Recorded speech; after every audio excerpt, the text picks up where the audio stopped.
ಪ್ರತಿ ವರ್ಷ ಮಕರ ಸಂಕ್ರಾಂತಿ ಹಬ್ಬವನ್ನ ದೇಶದ ವಿವಿಧೆಡೆ ವಿವಿಧ ಹೆಸರುಗಳಿಂದ ಸಂಭ್ರಮದಿಂದ ಆಚರಣೆ ಮಾಡಲಾಗ್ತಾ ಇದೆ. ಇದೇ ಹಬ್ಬದ ಪ್ರಯುಕ್ತ ಹಲವು ಆಟಗಳನ್ನು ಆಯೋಜನೆ ಮಾಡುವುದು ಎಲ್ಲೆಡೆಯೂ ಸಾಮಾನ್ಯ. ಅದರಂತೆ ತಮಿಳುನಾಡಿನಲ್ಲಿ ಕಾನೂಂ ಪೊಂಗಲ್ ಅಂಗವಾಗಿ ಜಲ್ಲಿಕಟ್ಟು ಮತ್ತು ಮಂಜುವಿರಾಟು ಕಾರ್ಯಕ್ರಮ ಆಯೋಜಿಸಲಾಗಿತ್ತು. ಆದರೆ ಈ ಕಾರ್ಯಕ್ರಮದಲ್ಲಿ ಜನರು ಜೀವಕ್ಕೆ ಕುತ್ತು ತಂದುಕೊಂಡಿದ್ದಾರೆ. ಜಲ್ಲಿಕಟ್ಟು ಮತ್ತು ಮಂಜುವಿರಾಟು ಕಾರ್ಯಕ್ರಮಗಳಲ್ಲಿ ಮದವೇರಿದ ಹೋರಿ ಮಣಿಸಲು ಯುವಕರು, ವಯಸ್ಕರು ಅಖಾಡಕ್ಕೆ ಇಳಿತಾರೆ. ಯಾರು ಹೋರಿಯನ್ನ ಮಣಿಸ್ತಾರೋ ಅವರಿಗೆ ವಿಶೇಷ ಬಹುಮಾನಗಳನ್ನ ಘೋಷಣೆ ಮಾಡ್ತಾರೆ. ಇದಕ್ಕಾಗಿ ಒಂದು ಕಾರ್ಯಕ್ರಮದಲ್ಲಿ ಹೋರಿಗಳನ್ನ ಹಿಡಿಯಲು ಸಾಕಷ್ಟು ಸಂಖ್ಯೆಯಲ್ಲಿ ಯುವಕರು, ವಯಸ್ಕರು ಅಣಿಯಾಗಿರ್ತಾರೆ.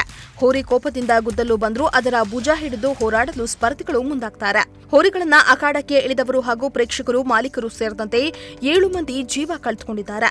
ಹಲವರು ಜನರು ಗಂಭೀರವಾಗಿ ಗಾಯಗೊಂಡು ಆಸ್ಪತ್ರೆ ಸೇರ್ಕೊಂಡಿದ್ದಾರೆ. ಇದರ ಜೊತೆಗೆ 2 ಹೋರಿಗಳು ಕೂಡ ಕಣ್ಮುಚ್ಚಿವೆ. ಪುದುಕೋಟೆಯಲ್ಲಿ ನಡೆದ ಕಾರ್ಯಕ್ರಮದಲ್ಲಿ ಒಂದು ಹೋರಿ ಸಾವನ್ನಪ್ಪಿದ್ರೆ, ಶಿವಗಂಗೆಯ ಸಿರವಯಲ್ ಮಂಜುವಿರಟ್ಟು ಎಂಬುವಲ್ಲಿ ಗೂಳಿ ಮಾಲೀಕ ರಾಜ ಹಾಗೂ ಅವರ ಹೋರಿ ಪ್ರಾಣ ಕಳೆದುಕೊಂಡಿವೆ ಎಂದು ಪೊಲೀಸರು ತಿಳಿಸಿದ್ದಾರೆ. ಮಂಜುವಿರಟ್ಟು ಕಾರ್ಯಕ್ರಮವನ್ನ ಹೊಲದ ಬಯಲು ಪ್ರದೇಶದಲ್ಲಿ ನಡೆಸುವಾಗ ಗೂಳಿ ಓಡಿ ಬಂದಿದ್ರಿಂದ ಮಾಲೀಕ ಬಾವಿಗೆ ಹಾರಿದ್ದಾನೆ. ಇವನ ಹಿಂದೆಯೇ ಗೂಳಿ ಕೂಡ ಹಾರಿದ್ರಿಂದ ನೀರಿನಲ್ಲಿ ಮುಳುಗಿ ಜೀವ ಹೋಗಿದೆ. ಈ ಕಾರ್ಯಕ್ರಮದಲ್ಲಿ 150 ಆಕಳುಗಳು ಮತ್ತು 250 ಹೋರಿಗಳಿದ್ವು. ಅಲ್ಲದೆ ಸ್ಪರ್ಧೆಗಳಲ್ಲಿ ಸುಮಾರು 130 ಜನರು ಗಾಯಗೊಂಡಿದ್ದಾರೆ ಎನ್ನಲಾಗ್ತಾ ಇದೆ.